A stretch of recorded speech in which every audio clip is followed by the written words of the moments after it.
Welcome to the Bible in History. I'm Jeff Johnson. With me, of course, is my mother, Rebecca Johnson. Today we're going to be talking about the age of the earth from a Christian standpoint and why we believe how old the earth is. Exactly. So, it's going to be fun. Yeah. I'm going to begin reading Genesis 1:1. In the beginning, God created the heaven and the earth. Exactly. For you to follow along with us as you listen, we have to establish a starting point, and that starting point is going to be God. As Christians, we choose to believe the Bible. There are two viewpoints, and you have to choose one or the other. Yeah. There's really no middle ground. Either you believe in the religion of evolution or you believe in Christianity. And they are both religions. Mm-hmm. Let's just lay that out. There's nothing scientific at all about evolution, and you're going to see that, even though this is a history, you're going to see that there is absolutely no proof for evolution. And when you try to merge the two, yes. they don't mix. It doesn't work. So there is two religious viewpoints. You're either a evolutionist and believe the religion of evolution, or you are a Christian and believe the Bible. And we are going to follow the Bible. The Bible is our starting point. The Word of God is our history book. Yeah. And this is where we're going to tie into it all at all times. If we don't start there, we won't agree. So just so you know, this is our start point. So in the beginning, God. Mm-hmm. So everything starts with God and will end with God. Yes. So as we go through this, God created the heaven and the earth. So let's get into this. We believe that God created the earth right around 6,000 years ago, or 4004 BC. If you were to look at a book, any book, you would not look at it and say, oh, well, this just magically appeared from nothing. There was an explosion and all these molecules came together, and as they came together, they magically formed a book. And just out of nowhere, all of a sudden, a book rose up and became a book, and the words just suddenly magically appeared on the page. We wouldn't do that. That's kind of nonsense to think this, and yet this is how the religion of evolution presents the beginning. God gave us the Bible, and he gave us exactly what happened. Yeah, he's very clear and very organized in the way he lays everything out, and it's very apparent. Exactly. We can see that there's an intelligent designer in a book, and how much more complicated is our universe, how much more complicated are we as people that we can't even understand ourselves and our illnesses, and yet we have a hard time with an intelligent creator. For us, that's really quite asinine when you think about it. Along with that analogy, it amazes me because when you have a book, and it's a really good book, you usually want to figure out who the author is and be like, hey, I want to read more of his stuff. But then when it comes to creation, which is so much more complex and so much more beautiful and intricate, and then we're just like, nah, that was just random chance. And we don't, we need to look to the creator and find him and try to find more of his creations. Exactly. Because the religion of evolution has taken the mantra that, quite frankly, Hitler popularized. If you say something loud enough and long enough, people will tend to believe it. Hitler was known for saying that, and he successfully he moved an entire nation Yeah. and created an entire world war. So this is a mantra that evolutionists have taken. They have said something loud enough and long enough. They've put it in every type of thing, including history books. Read any book from a library just about state history, and it will talk about the history of the state, and the first thing it will say is millions and millions of years ago. Yep. So this has been built in. Because of this, the tragedy is, instead of being strong and shouting just as loud and just as long, Christianity instead has kowtowed to the religion of evolution. And we're going to see the result of that as we go through history. Yes. And they never have... ends well. Yes, never ends well. Don't follow a different religion. God doesn't like that. Anyway, so what they've tried to do is combine the two religious views together.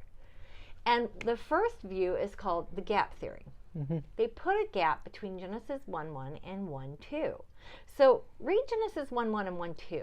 So you got Genesis 1, in the beginning God created the heaven and the earth. And the verse 2, and the earth was without form and void, and darkness was upon the face of the deep, and the Spirit of God moved upon the face of the waters. Okay, so between 1:1 and 1:2, they try to put an enormous gap of millions of years that suddenly God used the tool of evolution to create everything. They just take that whole evolutionary viewpoint and like, right here that could just is where it goes. And that's, in this nothingness. It is a huge, huge problem, but quite a big issue in Christendom around the world. I'm a missionary in South America. We serve in Brazil. And in Brazil, this is just taken as doctrine when it is not biblical at all. Part of this comes because, and the Spirit of God moved upon the face of the waters. Of course, if you've ever studied anything about evolution beyond the whole Big Bang theory, then we somehow magically from the Big Bang and everything exploding outward, and it all magically goes perfectly into place. And then somehow we get primordial soup. Nobody can tell you where the soup came from, but hey, and so stuff crawled out, and there's a lot of magic wanding stuff. Oh, absolutely. Like, and then that happened, and then that happened. And yet they would just be furious with you if you're like, okay, that's the dumbest thing I've ever heard in my life. And it is the dumbest thing. Once upon a time, a long, long time ago, fairy dust and everything happened. And so Christians, unfortunately, have bought into this and tried to put a gap there. There's a problem with that. You stopped reading. One of the things we have to establish here at the beginning is that God, when He inspired men to write the Bible, which God gave them the words, they did not write. They were literally a pen. The pen does not write the word. You do. But the pen puts the ink on the paper. Okay? Yeah, that's what the men were. They were just the pens. God did the writing. And He didn't write Genesis chapter 1, verse 1. He wrote the way you'd read a book. When you read a book, any book, an Agatha Christie, a Gene Stratton Porter, any book out there, it doesn't separate the sentences 1, 2, 3, 4, 5. Man did that later for ease of reference. Yeah, it's really mostly a sermon use, you know. I want to read these couple of verses in this portion, and so we're going to find this easier. But yeah, it was written as a book with paragraphs and flowing sentences or whatever, and we've taken these divisions and made them kind of a lot more than they should be, for sure.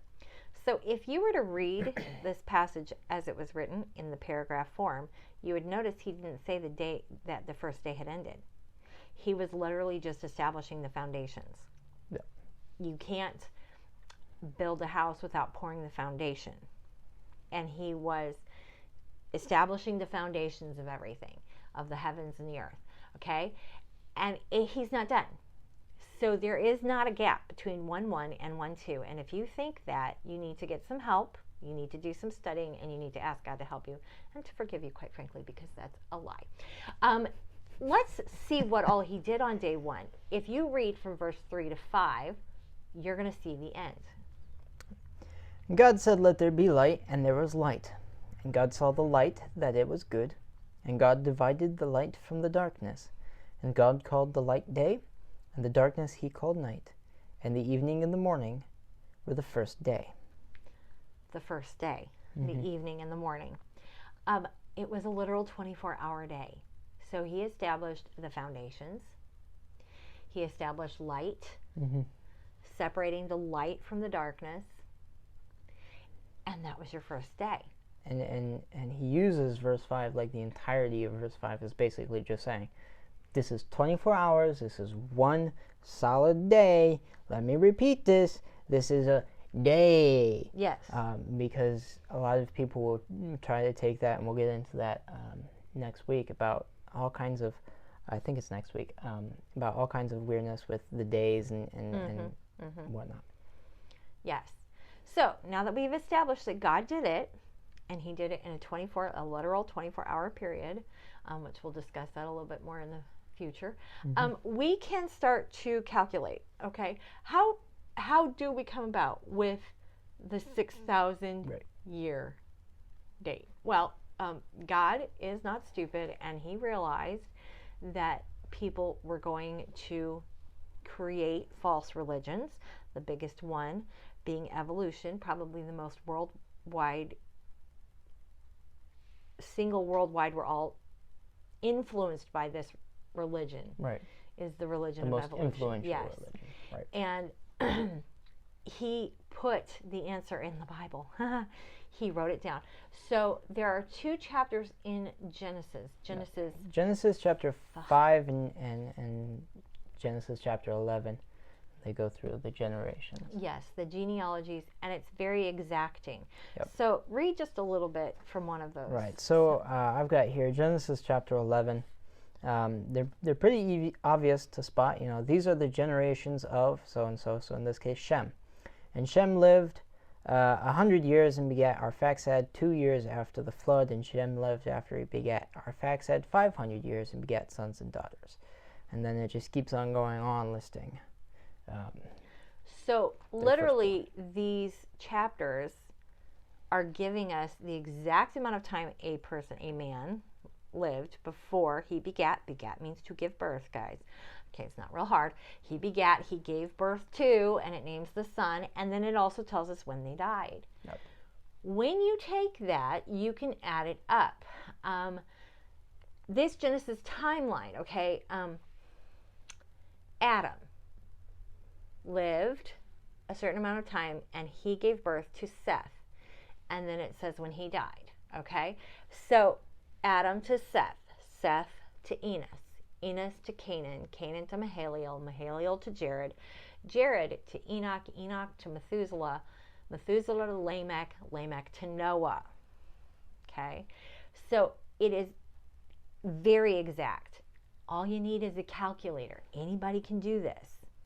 You can literally calculate how many years there are from Adam to actually Abraham. It's going to go on through. Yep. From Noah, it goes on down. Noah to Shem, Shem to Arphaxad, Arphaxad to Selah, Selah to Eber, Eber to Peleg, Peleg to Reu, Reu to Senug. I'm not even sure how to say that. Seug. Anyway, him to Nahor, Nahor to Terah, Terah to Abraham. So God literally maps it out with exact years. Use a calculator. It's 2,000 years. Mm-hmm. Just right at, okay? A little bit. There's going to be some variations. Yes. But. So Adam to Abraham, 2,000 years. Okay? Scholars, Christian and secular, agree upon Abraham. They agree that Abraham lived around 2000 BC. That would be 4,000 years ago. Yep. So if I take the 2,000 years coming up to Abraham and I add it to the 4,000 years since from Abraham to today, to this modern time, okay, 2 plus 1, 2, 3, 4 is 6 for anyone who has difficulty with math. 2 plus 4 is 6, and then add the zeros, 6,000 years and 7 days. Mm-hmm. Okay? So, the historian Archbishop James Ussher dated creation as 4004 BC in his book, The Annals of the World.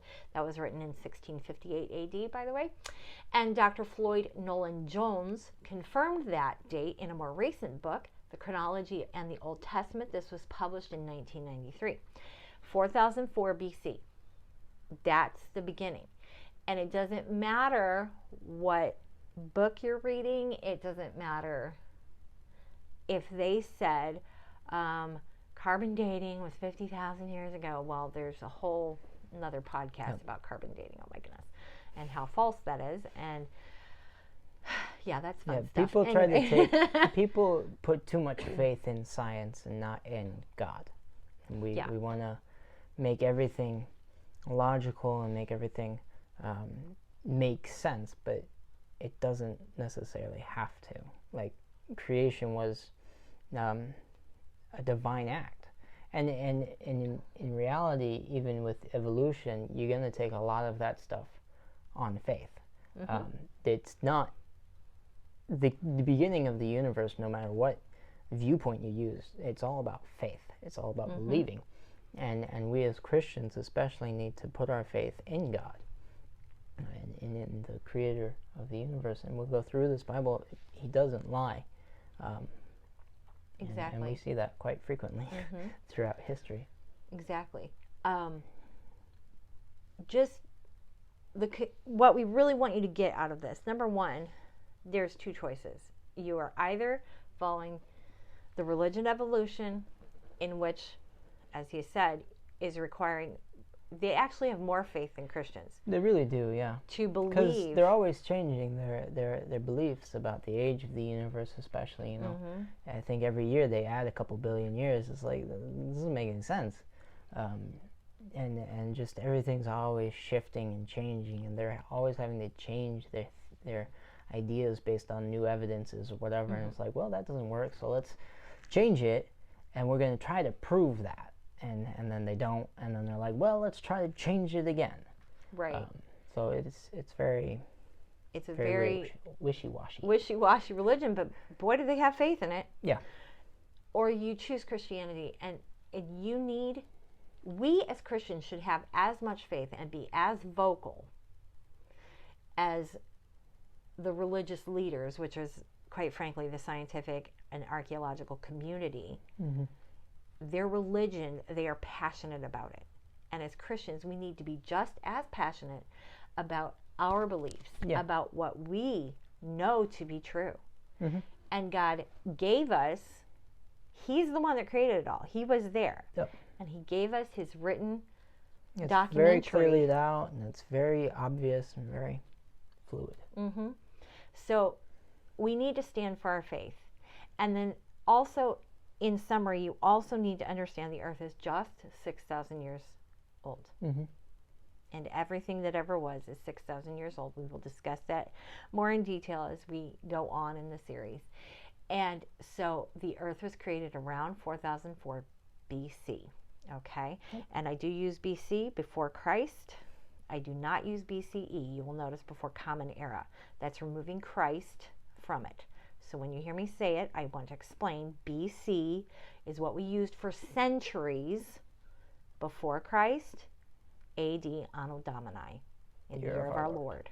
And we are not going to bow to the religion of evolution and put now BCE. I just want to lay that out flat at the beginning. So if you notice that.